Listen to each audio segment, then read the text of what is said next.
¿Qué entendemos por agua potable o agua para el consumo humano? Muy bien, es aquella que se puede consumir sin que nos cause problemas de salud, ya sea porque la bebemos como es, de su fuente natural, o para preparar alimentos. El acceso de agua potable, como ya vimos en el módulo 1, va a variar según el país donde estemos, según la región del país donde nos encontremos. También sabemos que aún existen comunidades que no tienen el acceso libre a fuentes seguras de agua potable, por lo cual la preservación y la mejora de la calidad de la misma son prioridades globales, como ya vimos también que forman parte de estos llamados Objetivos de Desarrollo Sostenible de la Organización de las Naciones Unidas. El Código Argentino, por su parte, modificó hace relativamente poco tiempo, actualizando el artículo 982 de la siguiente manera: con las denominaciones de agua potable de suministro público y agua potable de uso domiciliario, se entiende la que es apta para la alimentación y el uso doméstico, no debiendo contener sustancias o cuerpos extraños de origen biológico, orgánico, inorgánico o radioactivo en tenores tales que la hagan peligrosa para la salud. Deberá presentar asimismo sabor agradable y ser prácticamente incolora, inodora, límpida y transparente. La otra cara de la moneda entonces es el agua no potable. ¿Y cuáles son las causas de esa no potabilidad del agua? Pueden ser varias: contaminación microbiana, bacterias, virus, protozoos que causan enfermedades transmitidas por el agua, minerales en formas de partículas, disueltos, coloidales, depósitos o partículas en suspensión, contaminación química, incluidos aquellos productos químicos que ocurren naturalmente, por ejemplo, el arsénico, los fluoruros, aquellos productos químicos fabricados por el ser humano, por ejemplo, productos químicos industriales, pesticidas, etc., radioactividad, sabores, olores, texturas desagradables. Por ende, la calidad de agua queda determinada por el uso final que va a tener la misma y quedan establecidas, como dijimos, en normas de estandarización que vienen de cada país y de cada región. Hay normas internacionales como por ejemplo ISO 24510 que establece estándares para la evaluación y la mejora de las actividades de los servicios relacionados con el agua potable para la población. Entonces, cabe preguntar, ¿cómo determinamos la calidad microbiológica del agua que consideramos potable? Muy bien, lo hacemos a través de análisis bacteriológicos. El objetivo más importante de dichos análisis es determinar si el agua tiene sobre todo organismos fecales, no necesariamente patógenos, cuya presencia nos va a indicar que el agua está contaminada por heces, ya sea humanas o animales. Y aquellos microorganismos que vamos a investigar son, como dijimos, coliformes o coliaerógenes, que incluyen a todos los bacilos rectos gram negativos aerobios que no forman esporas y que fermentan a la lactosa con producción de gas. Además, hay una cierta cantidad de materiales orgánicos o desperdicios en el agua, ya que el oxígeno consumido por los microorganismos va a ser proporcional a los materiales orgánicos presentes. Luego vamos a ver a qué denominamos demanda bioquímica de oxígeno y para qué nos sirve. Justamente es uno de los parámetros a evaluar en la calidad del agua, por ejemplo, de un curso, de un curso hídrico, por ejemplo, un río. Y como bien dijimos en el caso anterior, determinamos también la demanda bioquímica de oxígeno o DBO. ¿Y para qué nos sirve este principio? Se utiliza justamente para determinar la eficacia de un sistema de depuración de aguas fecales, residuales o de desperdicio, como dijimos, por ejemplo, un lago, un río, un arroyo, y de esta manera determinamos si está suficientemente estabilizado o equilibrado para ser degradado ese residuo sin reducir peligrosamente el nivel de oxígeno de ese ecosistema acuático. Después vamos a ver cuáles son los niveles peligrosos y por qué son peligrosos. Y acá, en esta placa, en la figura de la izquierda, vemos algunos ítems que son necesarios comprender cuando hablamos de demanda bioquímica de oxígeno. ¿Qué nos representa? Nos representa la cantidad de oxígeno molecular que requieren los microorganismos para estabilizar materia orgánica que es biodegradable en el agua. Además, puede perjudicar el uso potencial de los cuerpos receptores de agua o generar las condiciones capaces de afectar todo ese ecosistema. Se conoce como DBO 5-o/20. Quiere decir, la determinamos durante 5 días con una temperatura de 20 grados, que equivale a la degradación del 65 al 70% de la materia orgánica en el agua. Y se utiliza como un indicador indirecto de contaminación orgánica. Por supuesto, sumado esto al análisis bacteriológico, tenemos un panorama general de ese cuerpo de agua como está en ese momento. Si encontramos que la demanda bioquímica de oxígeno es muy alta, debemos suponer que existe mayor materia orgánica o residuo en descomposición.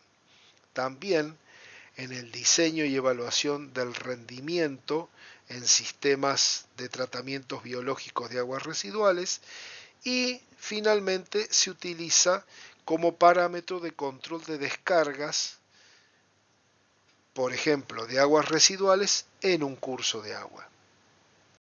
Como ya hemos hablado en placas anteriores y en el módulo pasado, hay temas claves que hacen a políticas eficientes dentro del tema servicios de agua potable y saneamiento ambiental. ¿Cuáles son?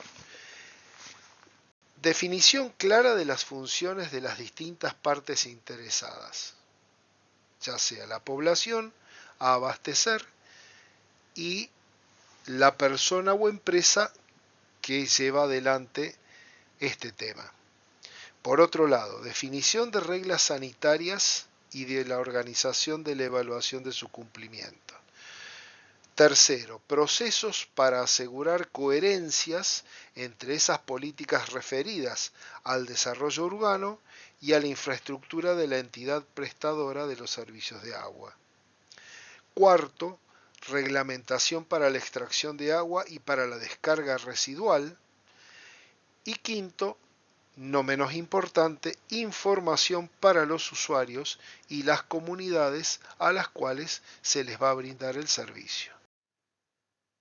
En esta próxima imagen tenemos como, eh, como ejemplo típico que se realiza en un proceso de potabilización de, por por ejemplo, el agua de un río para llevarla a ser agua potable. Hay variados procesos de potabilización de acuerdo al curso de agua que se tome, como el agua cruda. Por ejemplo, vamos desde una simple desinfección para eliminar patógenos, adicionando cloro, irradiando con rayos ultravioletas, aplicando ozono, etc. Estos procedimientos antes nombrados los aplicamos por lo general en aguas originadas en manantiales naturales o aguas subterráneas que ya vienen bastante filtradas de manera natural. Si la fuente es superficial, por ejemplo, agua de un río, arroyo o de un lago, natural o artificial, el tratamiento consiste en el llamado stripping o retención de compuestos volátiles. Ese stripping significa airear el agua como para que los compuestos volátiles salgan, seguido de la precipitación de impurezas con floculantes, filtración posterior y desinfección con cloro u ozono antes de liberar el agua potable a la red doméstica. Siguiendo con, con esta cadena de que va de la captación del agua cruda, su potabilización y su distribución a la red, también a caballo de esto se implementa el proceso de lo que llamamos monitoreo hidrológico, que es una herramienta que nos va a permitir analizar contaminantes en recursos hídricos de manera continua o periódica.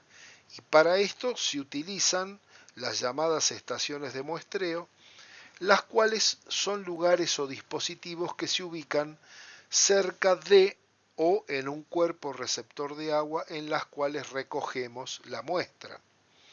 Estas estaciones de muestreo se ubican de manera estratégica en plantas de potabilización y en las redes de distribución.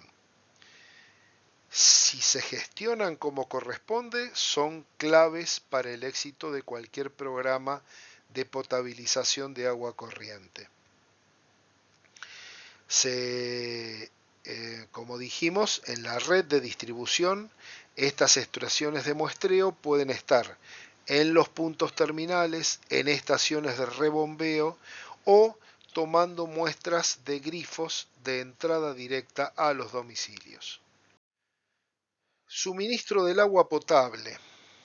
De acuerdo con los datos que nosotros tenemos, que hicimos conocer en el módulo 1, que son estudios de la Organización Mundial de la Salud, junto con Naciones Unidas, UNICEF, en el año 2020, y a su vez analizados o rectificados año a año, tenemos como último dato marzo del 2023, hace muy poquito, en donde el 87% de la población mundial, aproximadamente unos 7.000 millones de personas, ya disponen de fuentes de abastecimiento de agua potable, lo que significa que el mundo estaría, lo pongo en potencial, en vías de alcanzar o de superar la meta de objetivos de desarrollo del milenio en lo referente a agua potable. Esto lo dejamos entre comillas porque la situación muchas veces deja de ser lo tan florida que los organismos internacionales quizá nos dicen. Los factores que van a afectar al costo del agua potable son varios. De más está decir, por ejemplo, la necesidad del tratamiento del agua cruda para transformarla en potable, factores relacionados con la calidad del agua en la fuente de la cual tomamos el elemento, la necesidad del transporte desde esa fuente hasta el punto de consumo y la necesidad del almacenamiento en periodos en los cuales el agua abunda para después ser usada en periodos de escasez. Todo esto atenta entre comillas, contra el costo del agua que va a tener que abonar cada receptor de este servicio. Como ya lo dijimos oportunamente, dentro de las fuentes naturales que encontramos el agua dulce, tenemos gran cantidad de la misma que se encuentra de manera subterránea. Y, volvemos a recordar, un tercio de la población mundial obtiene agua potable de reservas subterráneas. Acuérdense que el ciclo mundial del agua también involucra estos sistemas naturales que ayudan a preservar el agua dulce de factores que pueden atentar contra su calidad. Hay aproximadamente 300 millones de personas que consumen agua de reservorios que están lamentablemente contaminados, sobre todo con arsénico y con fluoruros. La contaminación desde ya puede ser de origen natural por alteración o desorción de minerales que están en rocas y sedimentos por donde pasan estos acuíferos. Además, también inciden su paso por zonas con intensivo uso agrícola, por lo cual, sobre todo en nuestras zonas de la pampa húmeda aquí en Argentina, es más difícil encontrar pozos cuya agua se ajusta a exigencias previstas en las normas, especialmente los valores de nitratos y nitritos, concentraciones de compuestos fitosanitarios que superan a menudo el umbral de lo permitido. Sustancias peligrosas que podemos encontrar en el agua potable. Más que en el agua potable, yo diría en el agua cruda que vamos a extraer, por ejemplo, de la parte subterránea, como recién hablábamos. Metales pesados, emisiones y desechos industriales, metilmercurio, contaminación de metales pesados que se introducen por estos procesos fitosanitarios de cosechas, concentración de usos de fertilizantes, por ejemplo, que van a pasar a hojas de vegetales o carnes, lácteos, huevos, es decir, todas sustancias que son o tienen, digamos, capacidad de unirse a moléculas grasas. Y acá les dejo un cuadro con los principales, es decir, arsénico, que causa efectos crónicos porque hay acumulaciones con envenenamientos graves cuando ya la cantidad está arriba de los 100 miligramos. El cadmio puede estar presente a causa de contaminaciones industriales o deterioro de tuberías galvanizadas. El cromo en forma hexavalente, siendo cancerígeno. Los fluoruros en concentraciones altas también son tóxicos. Por supuesto, esto viene de precipitaciones de calcio, formando fluoruro de calcio o formando compuestos complejos con otros centros metálicos, por ejemplo, aparte del calcio, el sodio, nitratos y nitritos que causan metahemoglobinemia, que limitan el transporte de oxígeno, el plomo que se utilizaba en tuberías antiguas y obsoletas, y finalmente el zinc por deterioro de tuberías de hierro galvanizado y por supuesto la importancia de saber que todos estos compuestos no se eliminan del organismo salvo que la persona se someta a un tratamiento especial. Es decir, estos metales pesados son acumulativos, tanto en los tejidos animales como en el ser humano. Y de ahí los problemas que se causan al sumarse ingestión tras ingestión dentro del organismo humano. Y dentro de aquellos bioindicadores o indicadores biológicos que teníamos en el agua, tenemos que saber cuáles son las bacterias patógenas que se encuentran en el agua potable o que pueden estar en el agua cruda y pasar al agua de red o contaminarse después que ha sido tratada en la planta. Es sabido que dentro del campo de la microbiología, el 80% de las bacterias se puede aislar del agua.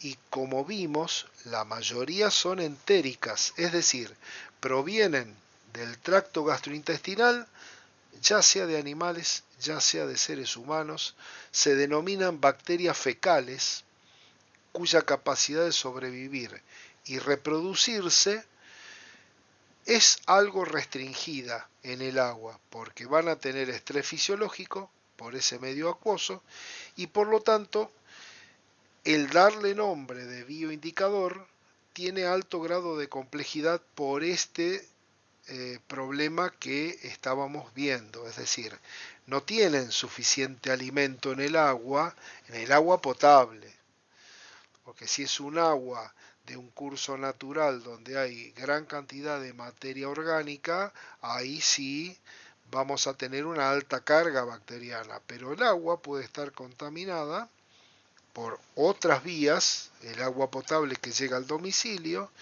o a lo mejor el tanque receptor que tenemos en nuestra casa está destapado, las aves beben del agua de nuestro tanque y defecan en su interior. Por lo tanto, hay una carga bacteriana fecal no muy importante, pero sí medible como para poder llegar a causar un problema gastroentérico a la persona que bebe de ese agua.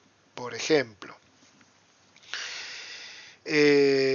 entonces, estas gram negativas fundamentalmente apuntamos a pseudomonas, aeromonas, los vibrios, las enterobacterias, Acinetobacter, etc. Por eso es que las bacterias coliformes o enterobacterias son bioindicadores por excelencia. Como dijimos, son anaerobias facultativas, quiere decir que pueden vivir en bajas condiciones de oxígeno, en bajo tenor de oxígeno, no esporulan, producen gas, fermentan la lactosa y producen ácido como producto final. Rápidamente vemos en esta imagen dos figuras importantes. Una, la de la izquierda, nos remite a la célula tipo de una enterobacteria. Puede ser Escherichia coli, por ejemplo, donde nos muestra sus antígenos somáticos, sus toxinas, sus fimbrias o flagelos para la movilidad, las endotoxinas que produce y por qué las produce, sus plásmidos de virulencia. Esto es importante saberlo para poder nosotros tener noción de cómo combatimos estos microorganismos o por qué son tan tóxicos. Por ejemplo, en la figura de al lado tenemos los diferentes tipos de Escherichia coli, desde la enteropatógena, la A, la B, la enterohemorrágica, la C, la enterotoxigénica, la la D, perdón, la enteroagregativa, que produce biofilm o biopelículas, la enteroinvasiva en la E, que va a producir una lisis con multiplicación dentro de la célula intestinal, con migraciones. Y por último, en la F tenemos la Escherichia coli de agregación difusa o de difusión difusa, valga la redundancia, es decir, por eso les decía yo la importancia de saber cómo está constituido el microorganismo, saber obviamente con su cultivo y su investigación de qué microorganismo se trata, para hacer el tratamiento en consecuencia. A su vez, la pseudomonas está constituida por bacilos aerobios gram negativos móviles, poseen una densa capa de polisacáridos que actúa a su vez como una barrera físico-química que la protege, por ejemplo del cloro libre residual, y se identifican con base a varios caracteres fisiológicos, por ejemplo, uso de compuestos orgánicos como fuentes de carbono, por ejemplo, energía que aumenta la capacidad para resistir a factores ambientales, como ya dijimos, del cloro residual, y se aisló de distintas fuentes, por ejemplo, equipos destiladores de agua potable, tanques cisternas, tanques domiciliarios, redes de distribución, por lo cual es bastante resistente a los procesos de desinfección, con lo cual hay que tener un cuidado especial. También hay que tener en cuenta a los enterococos o Streptococcus fecalis, sobre todo, que es el más representativo, como el Faecium, Gallinarum, Avium. Se diferencian estos cuatro de otros enterococos por la habilidad que tienen de crecer en medios halófilos, es decir, que tienen hasta 7%, 6,5%, 7% de cloruro de sodio, a pHs elevados, por ejemplo 9,6, y a 10 grados de temperatura como 45. Gracias a esta resistencia les permite a estos microorganismos tener o gozar de un mayor tiempo de supervivencia, y también se consideran como indicadores o bioindicadores de contaminación fecal a largo plazo, en contraste con los coliformes, como ya vimos, que no tienen gran capacidad de crecimiento. Por lo tanto, si determinamos coliformes, hay un indicio de contaminación fecal en corto plazo. Si lo que tenemos es mayoría de enterococo, quiere decir que hay o hubo una contaminación fecal a largo plazo. Eso es importante también para determinar cuál es el grado de contaminación que tenemos y estimar qué tiempo hace de esa contaminación en nuestra canilla o en nuestro tanque de agua potable. Vamos a pasar ahora a ver la investigación de las bacterias patógenas en el agua, ya sea agua de consumo o agua corriente de cauces naturales que querramos investigar. Muy bien, como sabemos, el agua es un componente de nuestra naturaleza que está presente en la Tierra por lo menos desde hace más de 3.000 millones de años y ocupa las 3/4 partes de la superficie del planeta. Es un planeta eminentemente de agua. Su naturaleza se compone, como ya saben, de 3 átomos, 2 de hidrógeno, 1 de oxígeno, que forman la molécula de agua, la unidad mínima en la que podemos encontrar este elemento. Las bacterias coliformes se constituyen como el principal indicador de calidad de los distintos tipos de agua. Por lo tanto, el número de coliformes en una muestra se usa como criterio de contaminación y de calidad sanitaria de la misma. En esta placa hemos tratado de simplificar mediante una descripción somera de cómo es la toma de muestra en un grifo o en una canilla de agua de red que tenemos en nuestro domicilio. Los análisis microbiológicos van a tener la importancia de cómo tomamos nosotros la muestra y la mantenemos para llegar al laboratorio y hacer la investigación y el aislamiento correspondiente del potencial patógeno. Si la muestra no ha sido bien tomada o las condiciones no han sido las que corresponden, ustedes van a tener falsos negativos o falsos positivos y no van a saber en definitiva con quién están enfrentándose o si tienen o no contaminación. Por eso es importante que primero sepamos tomar la muestra, como dice aquí, desde el comienzo, limpiando y desinfectando la boca del grifo o la canilla como corresponde, saber enjuagar el recipiente con el cual vamos a tomar la muestra y prepararlo convenientemente rotulado para ser enviado refrigerado al laboratorio, saber que no podemos mandarlo la semana que viene, sino a más tardar a las 24 horas, y saber que si no hacemos una correcta refrigeración, vamos a tener un problema de descomposición de esa muestra, sobre todo cuando vivimos en zonas con temperaturas tórridas. Por lo tanto, como les dije, hay que seguir de manera consciente, tranquila, pero sin saltearse ningún paso y sin querer hacerlo rápido porque ya la conozco, porque tengo confianza, porque ya sé hacerla. No. Tenemos que observar todo meticulosamente si queremos que los resultados del laboratorio sean válidos.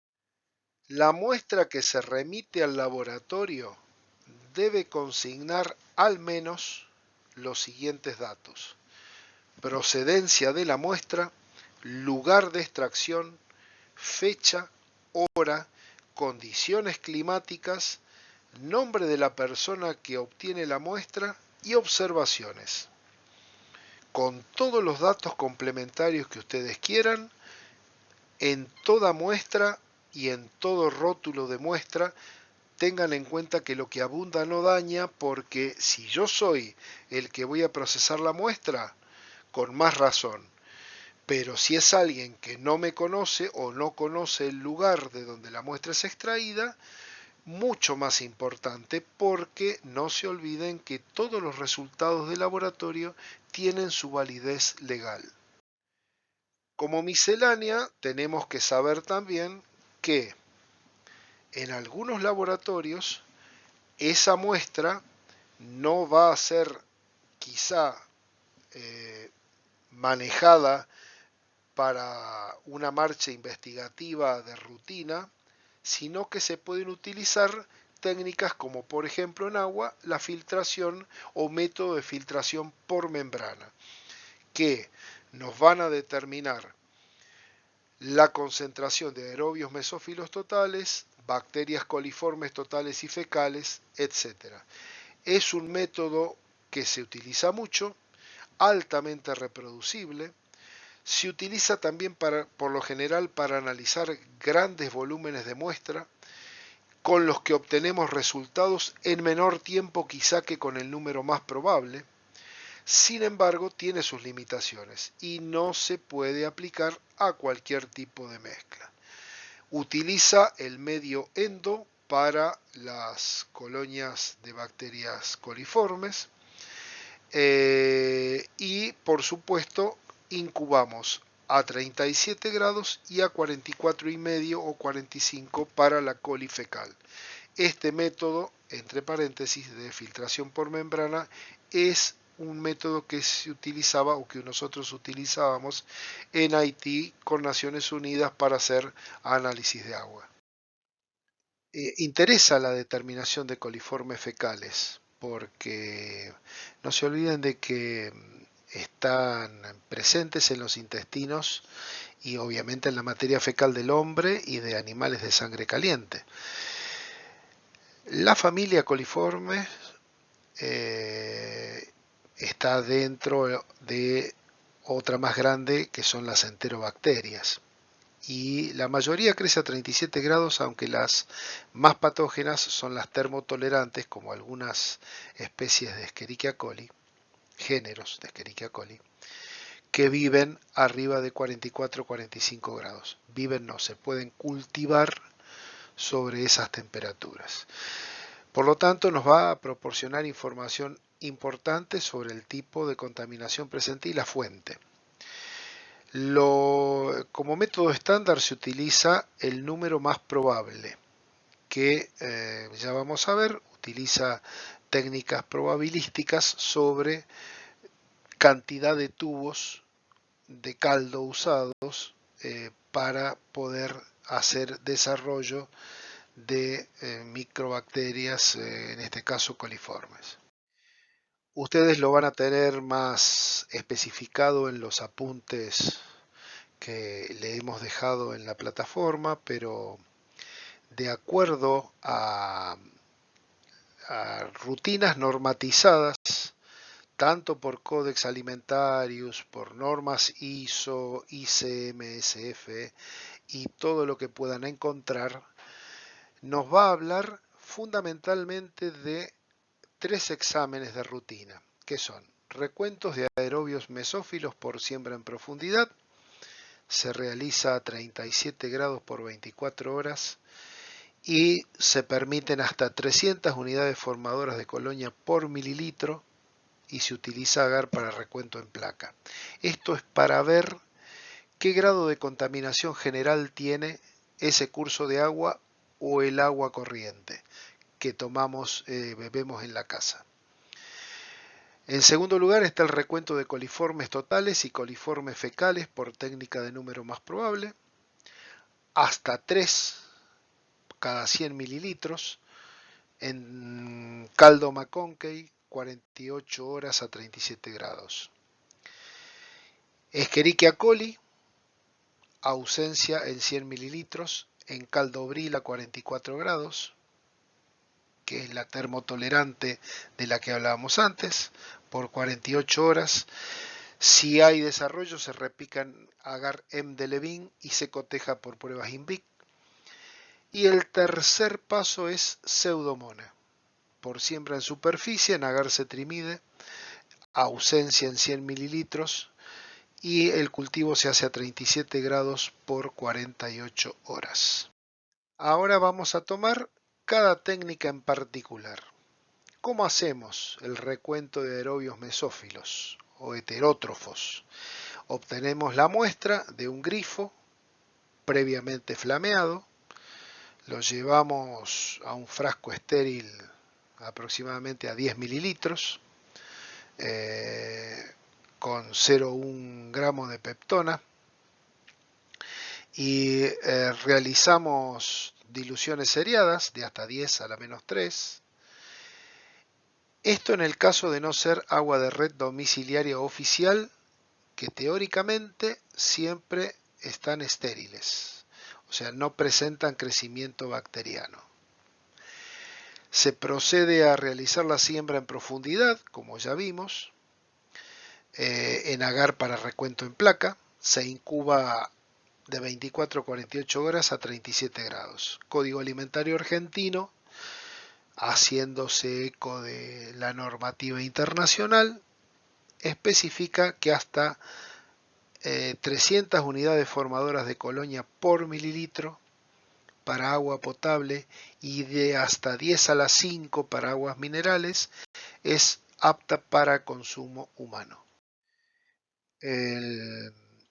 Con respecto al recuento de los coliformes totales, dijimos que utilizamos la técnica del número más probable, que es una combinación estadísticamente probada de tubos con caldo McConkey a simple y a doble concentración, versus cantidades igualmente ya estimadas del agua problema a analizar.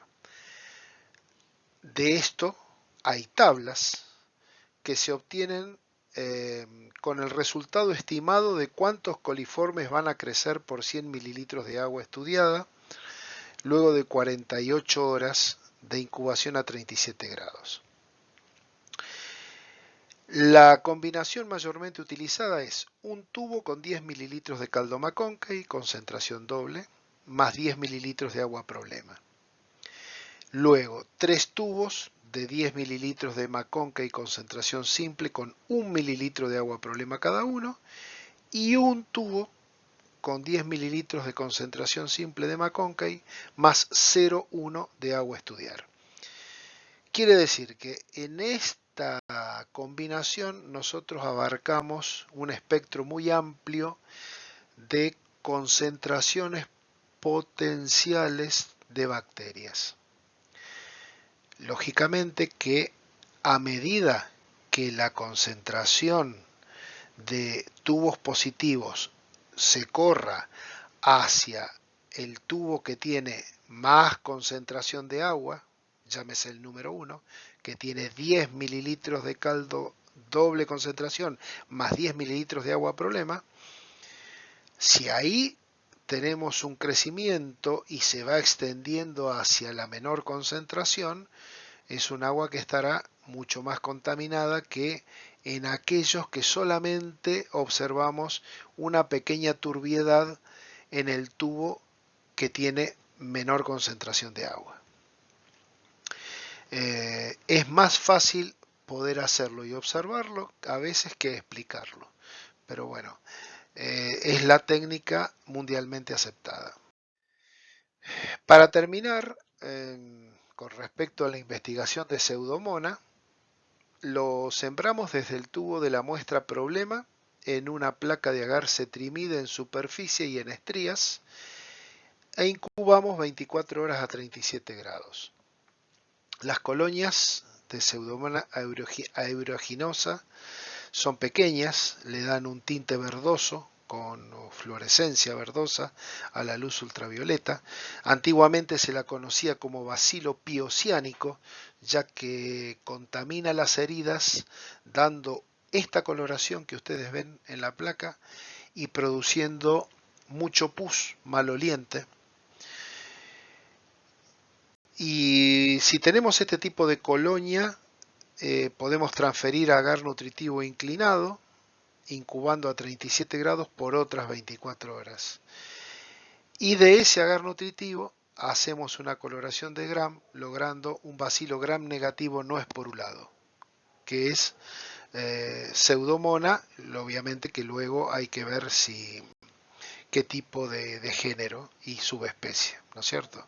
Pero bueno, lo importante es que ustedes cuando ven en una placa de cetrimide esta coloración, sin lugar a duda que se trata de la famosa Pseudomonas. Bueno, para los enterococos utilizamos o nos basamos en la técnica de la ISO 7899-2 del año 2000, y lo importante es que aquí utilizamos la técnica de filtración de membrana para el agua, obviamente. Los filtros que obtenemos de esa técnica de filtración de membrana lo colocamos en la superficie de las placas de Petri que tienen un agar especial que se llama bilis esculina ácida de sodio o agar KF Streptococcus. Se incuban a 35 más menos 2 grados centígrados por 24 horas. Luego transferimos al mismo agar incubando a 44 grados por 2 horas. Y determinamos el color de las colonias típicas que crecen sobre cada medio de cultivo y realizamos recuento. Realizando el recuento expresamos como siempre unidades formadoras de colonia cada 100 mililitros y las colonias típicas van a ser aquellas que tengan una coloración marrón o negro en el medio, que se reportan como enterococos.